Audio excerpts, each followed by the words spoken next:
have some idol among authors, writers? There are a lot of writers I really like. Probably one that I really enjoy reading over and over again is Rex Stout, who wrote the Nero Wolfe mysteries, because his writing is just, it's really easy to read and it's a lot of fun and he does dialogue great. The other one is Stephen King. I think Stephen King is the best writer in the English language writing today. There are things that he does that are just incredible, especially with characters. Are you taking some components from them, or you're just completely doing your way, or? I think every writer learns from other writers that they read. So you learn sometimes how not to do things. But for me, from Stout and from Stephen King, both of them do things that I really want to learn how to do. So I study their work, I figure out how they do things, and I figure out how I can make those techniques work for me. How long did it take? Let's see. The first thing I remember writing that was a long story, I was in 6th grade, so I was about 12 years old.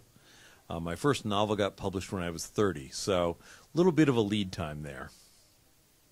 You have a degree from history. Is this source of inspiration for you? Absolutely. Having a history degree acquainted me with a lot of, obviously, world history and the way people work and move. And a lot of my books have a lot of historical content as well as political content. And so that's very useful. The other thing the history degree did was it taught me how to do research. So I learned how to study, I learned how to pull facts out, and that was very, very useful. So those two components really are something that I use every day when I'm working. You are author of franchise books, right. Also the books with your own universe. What do you prefer? I actually enjoy doing both. I get bored very easily, so doing too much of one thing would be horrible for me.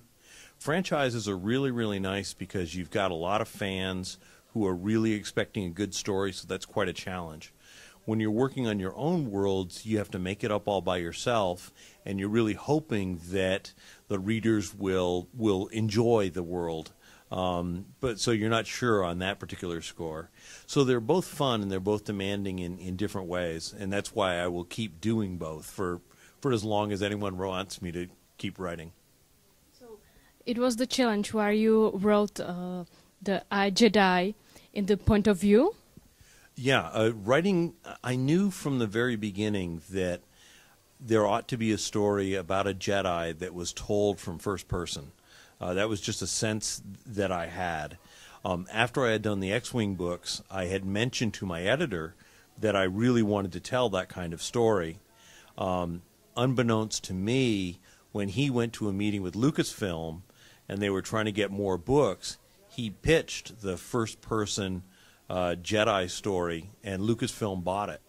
So he came back to me and said, "Oh, by the way, this is the book you're doing," and that was very rewarding. Also, because with that book, I worked very closely with Tim Zahn.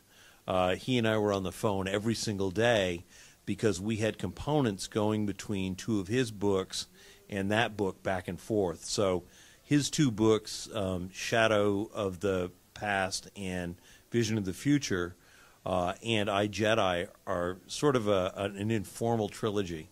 And that was a lot of fun for me, being able to play off Tim that way. What are you working right now on? Right now I've got 2 books that I have to do. One is a franchise novel in the Pathfinder franchise, which is a big role-playing game back in the United States. And then the next one I have to do is the 3rd book in my Crown Colonies trilogy, and that's called An Ungrateful Rabble. And so I'll do the Pathfinder book this summer, and then I'll do the Crown Colonies book in the fall.